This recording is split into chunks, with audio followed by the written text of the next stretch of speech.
Picture the most ordinary scene in the world. An afternoon in England, sometime in the early 19th century. A kettle, a porcelain pot, a thin curl of steam. A family sits down to take their tea. The most respectable, most genteel, most thoroughly British ritual imaginable. There is nothing remarkable about it at all. And that is precisely what makes it remarkable. Because that quiet cup of tea sat at the very end of the longest and most ruthless supply chain on Earth. A chain that ran from a drawing room in London, through the warehouses of an empire, all the way to the poppy fields of India and the smugglers' boats waiting in the mouth of a Chinese river. And at the far end of it, that innocent cup of tea would help to start 2 wars, addict millions of people, and bring the oldest civilization on the planet to its knees. Here was the problem. Britain had fallen completely in love with Chinese tea. It could not get enough of it. But there was a catch, and it was a catch that would eventually be settled with cannon fire. China did not want anything Britain had to sell in return. In 1793, when a British envoy traveled all the way to the imperial court to ask for freer trade, the Qianlong Emperor sent King George III a reply that has echoed down the centuries. China, he explained, already possessed all things in abundance within its own borders. It had no need of Britain's clever manufactures, its instruments, its woolens. There was nothing the British could offer that the Middle Kingdom wanted. There was only one thing China would accept in payment for its tea: silver. And so the silver flowed. Year after year, in an unbroken river, it flowed out of British vaults and into China, and it did not come back.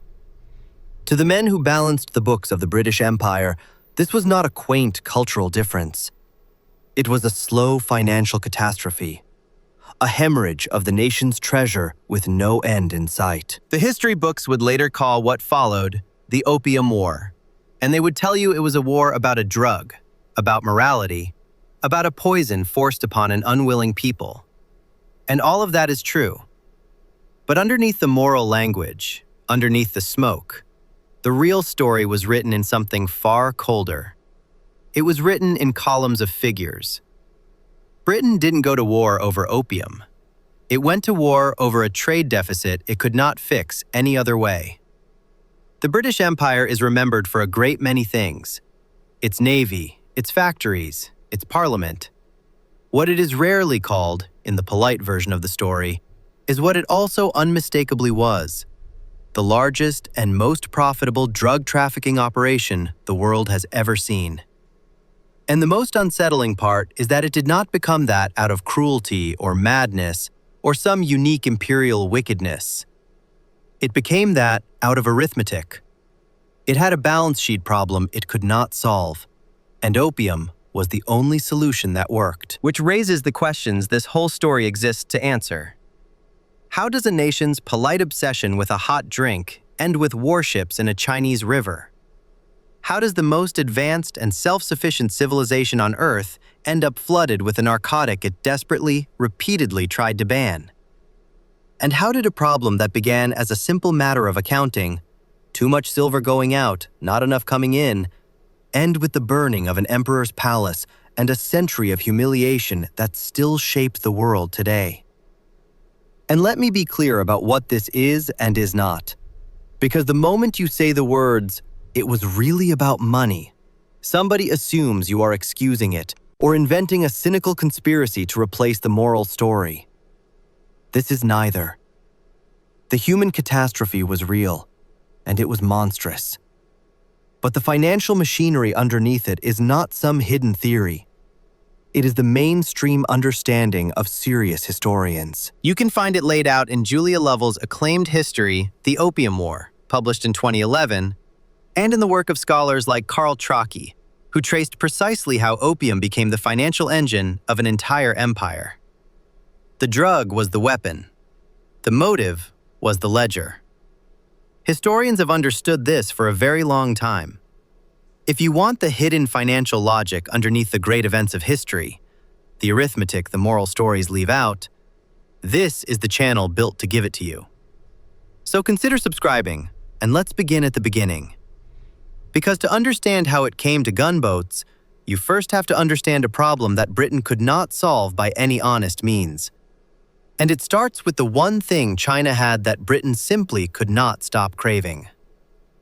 To understand the scale of the problem, you have to understand just how completely tea had conquered Britain. In the space of a century, it had gone from an exotic curiosity for the wealthy to the everyday drink of nearly the entire nation, taken by lords and laborers alike, morning, noon, and night. It was not merely a habit. It had become woven into the rhythm of British life so thoroughly that it was almost invisible. But tea was far more than a comfort. It had become one of the great pillars of the British state itself. The taxes and duties levied on tea poured an enormous stream of revenue into the government's coffers, money that helped pay for the army, the navy, the very machinery of empire. The British government was, in a very real sense, financially addicted to the nation's addiction. A disruption in the supply of tea was not just an inconvenience. It was a threat to the solvency of the state. And all of that tea came from one place: China. The trade was controlled, on the British side, by one of the most powerful corporations in human history, the East India Company, which held a monopoly on bringing Chinese tea to British shores. But on the Chinese side, the terms were dictated entirely by the Qing Empire, and the Qing held all the cards. China in this era was not the struggling nation it would later become. It was, by many measures, the largest economy on Earth, a vast and confident civilization that genuinely believed, and not without reason, that it needed nothing from the outside world. Foreign trade was treated not as a necessity, but as a privilege the emperor graciously permitted. And it was permitted only on the tightest possible leash. From the middle of the 18th century, all Western trade was funneled through a single port, Canton in the south, under a system of rigid control. Foreign merchants could not learn the language, could not bring their families, could not enter the walled city, and could deal only with a small, licensed group of Chinese merchants authorized to handle the foreigners' business. The Westerners came, they traded under close supervision, and they left. And inside this controlled little world, the fundamental imbalance grew worse every single year. The British desperately wanted what China sold. The Chinese remained almost completely indifferent to what Britain offered. Wool, clocks, mechanical curiosities, manufactured goods of every kind. The Qianlong Emperor had not been exaggerating. There was simply no great Chinese market for any of it. So the British had nothing to trade but money itself, in the only form China would take it: solid silver. Now picture what that meant on a ledger, year after year, decade after decade. A one-way river of silver, flowing out of Britain, across the oceans, and into the vaults of China, never to return. In the economic thinking of the age, a nation's wealth and its very power were measured in the precious metal it held in reserve. And here was Britain, the rising power of the world, watching its treasure drain steadily eastward to pay for a cup of tea, with absolutely no way to stop it, and no commodity on earth that could reverse the flow. It was, in the cold terms of the balance sheet, an impossible position. An empire cannot survive forever by simply shipping its silver away. Something had to change. Britain needed to find something, anything, that the Chinese people would buy, in enormous quantities, so that the silver could be made to run the other way. And as it happened, the East India Company had recently conquered a vast new territory that grew exactly such a thing. In the fertile river valleys of Bengal, in British India, there grew a flower. And from that flower came a product that, once a person had tasted it, would bring them back to buy again, and again, and again, for the rest of their lives. The flower was the poppy, and the product was opium. Opium was not new to China. It had been known there for centuries, used in small amounts as a medicine. What was new, what changed everything, was the scale and the ruthless commercial machine the British built to deliver it. The East India Company did something no one had ever done before. It turned opium from a minor medicinal good into a mass-produced industrial commodity, manufactured deliberately, on a colossal scale, specifically to be sold into China. In its Indian territories, the company took control of opium production and turned it into a state monopoly. Across great stretches of Bengal, peasants were directed to grow poppies. The raw opium was collected, processed in company factories into standardized chests, and prepared for export. It was, in its own grim way, a marvel of organization. An entire agricultural and industrial system run by a corporation dedicated to the manufacture of a narcotic. But here the British faced a delicate problem. Opium was illegal in China. The Qing Empire had banned its import and its sale. For the East India Company, which depended on the emperor's goodwill to keep the precious tea trade flowing through Canton, to be caught openly smuggling drugs would have been a catastrophe. So the company devised an arrangement of breathtaking cynicism designed to keep its own hands clean while it profited from every single step. The company would manufacture the opium in India. It would then sell that opium at public auction in Calcutta to private merchants. These independent traders, the so-called country traders, were the ones who actually carried the drug to the Chinese coast and smuggled it in. Among them were men whose firms would become legendary fortunes, names like Jardine and Matheson, who built commercial empires on the opium run. In this way, the East India Company could claim, with a perfectly straight face, that it did not sell opium in China at all. It merely produced it and sold it in India to others. The smuggling was someone else's crime. The profit, however, flowed back to the company at every stage. Deniability had been engineered into the very structure of the business. And once you see how the pieces fit together, you see the cold genius of the thing. It formed a triangle, one of the most consequential trade triangles in the history of the world.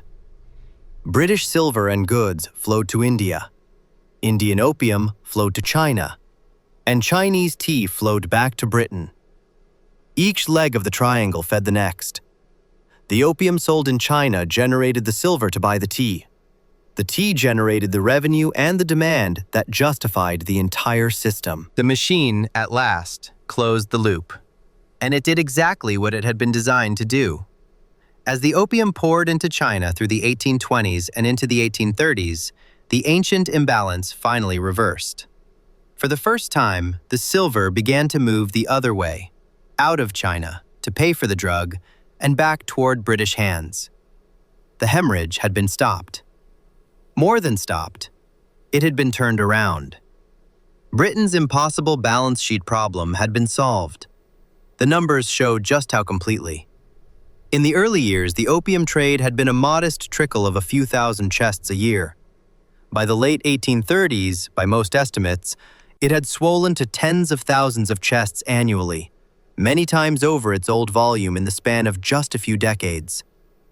An entire ocean-going smuggling industry had grown up along the Chinese coast to feed it. Fast ships, floating warehouses anchored offshore, and a web of corrupt local officials paid to look the other way. It had become one of the largest commodity trades on the planet. But step back from the ledger for a moment and consider what this elegant solution actually rested on. It rested on millions of human beings consuming an addictive narcotic and consuming more of it year after year without end. That was the engine.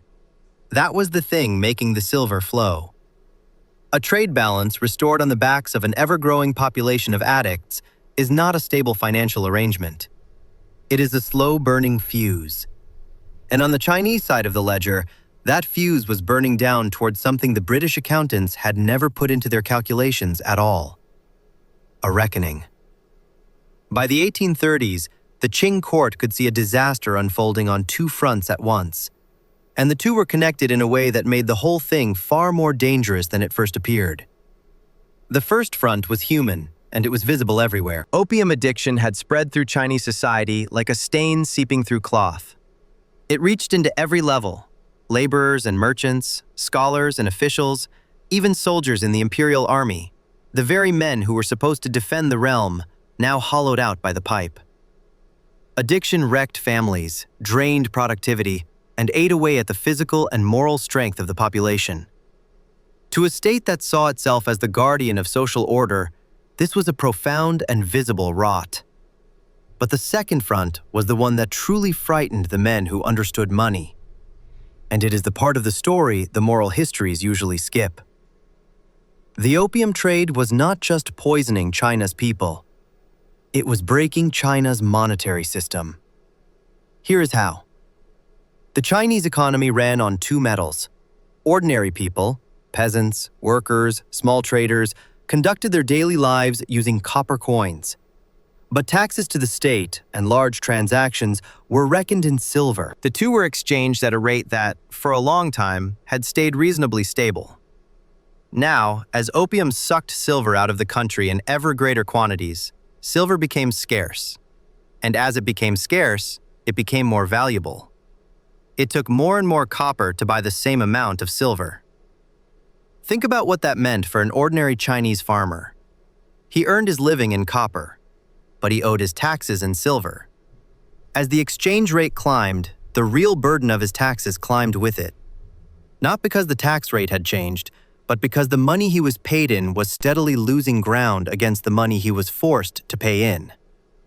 Across the empire, millions of people found themselves quietly, invisibly taxed into hardship by the silver drain. It was a hidden tax increase, imposed not by the emperor, but by the opium trade. And it threatened the financial foundation of the dynasty itself, the steady flow of revenue on which the entire state depended. The drug was not merely a health crisis. It had become a threat to the solvency of the empire, and that is what made it impossible to ignore. So the Qing court fell into a genuine and agonizing debate, one that would feel strikingly familiar to any modern government wrestling with a drug epidemic. Some officials argued for what we would now call legalization. Make the trade legal, they said. Tax it, regulate it, and at least stop the bleeding of silver and the rule of the smugglers. Accept reality and try to manage it. Others argued the opposite, and with passion, that the only acceptable course was total suppression. To legalize a poison that was destroying the people, they insisted, was a moral surrender no responsible government could ever make. In the end, the Daoguang emperor sided with the hardliners. There would be no compromise with the drug. The trade would be stamped out completely, and at the source. And to carry out that enormous task, the emperor chose one of the most respected officials in the entire empire. A man with a towering reputation for ability, and, just as important, for absolute incorruptibility in a system riddled with bribery. His name was Lin Zichu. Lin was, by any measure, the right man for the job. He was brilliant, principled, and utterly determined. He believed completely in the rightness of his mission, and he meant to succeed where everyone before him had failed. And in 1839, armed with the full authority of the emperor, he traveled south to Canton to do exactly what he had been sent to do: to end the opium trade once and for all. He would carry out his orders with stunning effectiveness. And in doing so, with the very best of intentions, he would hand the British the one thing they needed to turn a smuggling operation into a war. A justification. When Lin Zichu arrived in Canton in the spring of 1839, he moved with a speed and a force that stunned everyone: the smugglers, the corrupt officials, and the foreign merchants alike.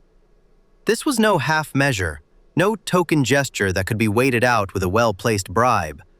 Lin meant to destroy the trade entirely, and he began at once. He arrested Chinese dealers by the thousand. He seized pipes and stockpiles, and then he turned directly on the foreigners. He surrounded the foreign trading factories in Canton, the warehouses and lodgings where the Western merchants lived and worked, and placed them under what amounted to a siege. He cut off their supplies and their servants, confined them to their quarters, and made a single, absolute demand: hand over all the opium, every chest of it. There would be no trade, no food, no freedom until the drug was surrendered. Lin also did something that revealed the genuine moral conviction behind his mission. He composed an open letter addressed directly to Queen Victoria herself. In it, he appealed not to law and not to force, but to conscience. How, he asked, could a nation that surely would not tolerate this poison among its own people manufacture it deliberately, and force it upon the people of China. It was a direct, reasoned, morally pointed challenge. Whether it ever truly reached the young queen is doubtful, but it captured something real. From where Lin stood, this was a simple matter of right and wrong, and he could not fathom how the British failed to see it. The standoff at the factories held for weeks, and then the British official on the scene, the Superintendent of Trade, Charles Elliot, made a decision that would change everything. A decision that looks, at first glance, like surrender, but which quietly transformed the entire nature of the conflict. Elliot ordered the British merchants to hand their opium over, but crucially, he instructed them to surrender it not directly to the Chinese, but to him, to Elliot, acting as an officer of the British Crown. He took the opium into government custody and then passed it on to Lin. Now watch closely, because this is the moment the financial machinery turns, and almost no one notices it at the time. By taking the merchants' opium into the hands of the Crown and promising them they would be compensated for it, Charles Elliot performed a kind of alchemy. A moment earlier, that opium had been illegal contraband, a pile of drugs that no British court would ever recognize as legitimate property, sitting in a Chinese port in open defiance of Chinese law. The instant Elliot took it in the Crown's name and pledged to repay its owners, it became something entirely different. It became a debt owed by the British government to British subjects for an enormous sum of money. What Lin then did with that opium was spectacular, and to him a triumph. Some 20,000 chests of it, well over 1,000 tons of the drug, were destroyed in public, slowly and deliberately, near the coast at Humen. The opium was broken apart and stirred into great trenches flooded with water, salt, and lime, churned until it dissolved, and flushed out to sea. It took weeks. To Lin and to the emperor, it was the decisive blow, undeniable proof that the trade had been broken and Chinese law upheld. But in cold financial terms, something very different had just happened. The British Treasury was now on the hook for a vast compensation bill it had never agreed to pay. The government in London faced a choice. It could pay its own merchants for their destroyed drugs out of the public purse, an outrageous, politically impossible thing to ask of British taxpayers, or it could find a way to make someone else pay.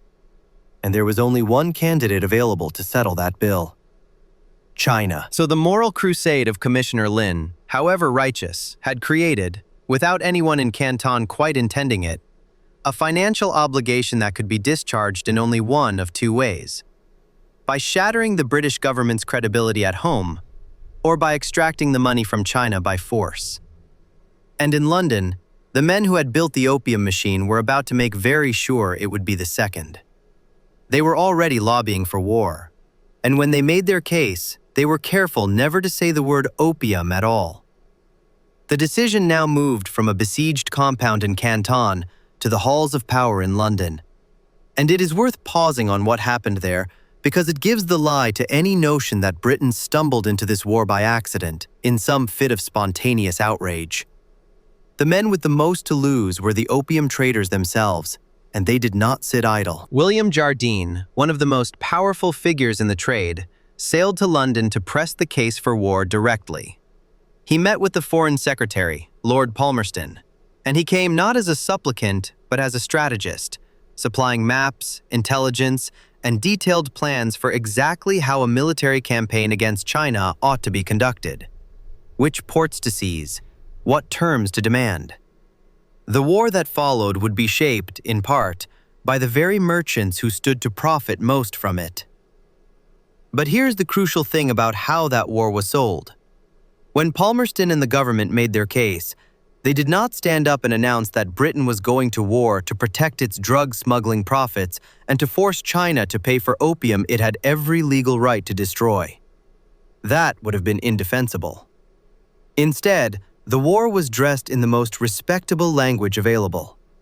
It was about free trade and the right of British merchants to conduct their business unmolested. It was about the insult to British honor and the mistreatment of British subjects held under siege.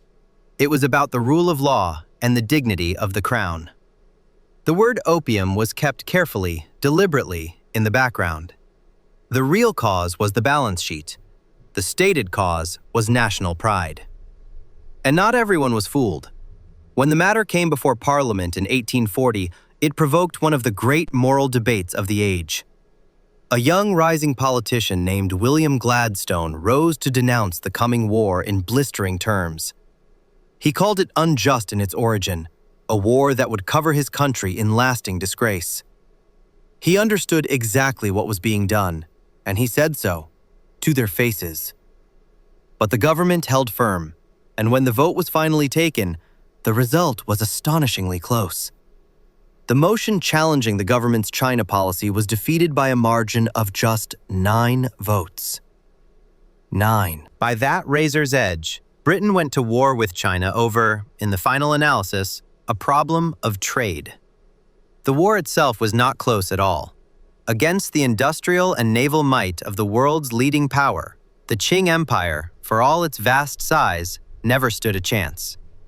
British warships, including a new generation of iron, steam-powered gunboats that could move against wind and current and strike far up China's rivers, ran rings around the antiquated coastal defenses. The Royal Navy seized port after port and drove deep into the heart of the country, up the great Yangtze River, until it threatened to cut the empire in two. The Qing court, stunned by the speed and the totality of its defeat, was forced to the negotiating table. The result was the Treaty of Nanjing, signed in 1842, the first of what the Chinese would forever remember as the unequal treaties, and a document whose terms reveal precisely what the war had truly been about. China was made to pay an indemnity of 21 million silver dollars, a colossal sum that included compensation for the very opium Lin had destroyed and the cost of the British military expedition itself. Read that again. China was forced to pay for the drugs that had been smuggled into it against its own laws, and then to pay the bill for the war that had been waged to punish it for resisting. The silver problem was no longer merely solved. It had been conquered. There was more. China ceded the island of Hong Kong to Britain outright, handing the empire a permanent base on the Chinese coast. It was forced to open 5 ports to British trade and residents, shattering the old canton system that had kept the foreigners on a leash. And it lost control over its own tariffs, surrendering the most basic power of any state, the power to tax what crossed its own borders. And yet, in the single strangest detail of the entire affair, the treaty said almost nothing about the thing that had caused it all. Opium was not legalized. The drug that had drained China's silver, addicted its people, and triggered the war was simply left in a kind of legal limbo. Still officially forbidden, yet now utterly unstoppable, protected by the new fact of British power and the wide-open treaty ports. Britain had won everything except the one admission that might have closed the matter for good, which meant the underlying conflict had not actually been resolved. It had only been postponed, and it was guaranteed to erupt again. It erupted again less than 2 decades later. By the 1850s, Britain, now joined by France, wanted still more from China. More ports, more access, diplomats permanently stationed in the capital, and above all, the full and formal legalization of the opium trade that everyone knew was flourishing in any case. A minor incident involving a ship and a flag supplied the pretext, much as the siege at Canton had before. And so came the Second Opium War. The outcome was, if anything, more brutal and more humiliating than the first. Anglo-French forces fought their way north and, in 1860, marched on the imperial capital. And there, on the orders of the British commander, they carried out an act of calculated vengeance that still burns in Chinese memory to this day. They looted and then burned to the ground the old summer palace, the magnificent imperial garden complex outside the city, a treasure house of art and architecture assembled over generations. For days it burned. It was meant as a punishment, a deliberate humiliation of the emperor, and it landed exactly as intended. The treaties that ended this second war finished what the first had begun. More ports were opened, More territory, including the Kowloon Peninsula across the water from Hong Kong, passed into British hands. Foreign diplomats took up permanent residence in the capital. Fresh indemnities were extracted, and this time, at last, opium was made legal. The trade brought fully into the open, regularized, and taxed. The fiction was finally over. The drug that had started 2 wars was now, formally, a legitimate article of commerce, flowing into China with the full sanction of treaty law. And so the machine reached its final form. Consider what it had become. By this point, opium was no longer some shameful sideline of the British Empire. It had grown into one of the financial cornerstones of British India. By some measures, the second largest source of revenue for the entire colonial government there, the money that helped pay for the administration of the Raj itself. The smuggling fortunes had hardened into respectable dynasties. An empire was now being financed, in significant part, by the systematic sale of a narcotic to a foreign population. The whole arrangement secured by treaties written at gunpoint. The largest drug operation on record was now legal, protected, and profitable beyond anything its architect could have dreamed. So let us return, at last, to where we began, to that quiet, innocent cup of tea, and to the truth hidden underneath it. We remember these events as the Opium Wars, and we remember them, rightly, as a moral catastrophe, the deliberate poisoning of a people for profit. That moral story is true, and it should never be softened. But it is not the deepest layer, because Britain did not set out at the beginning to poison China. It set out to solve a problem on a ledger. The drug was never the goal.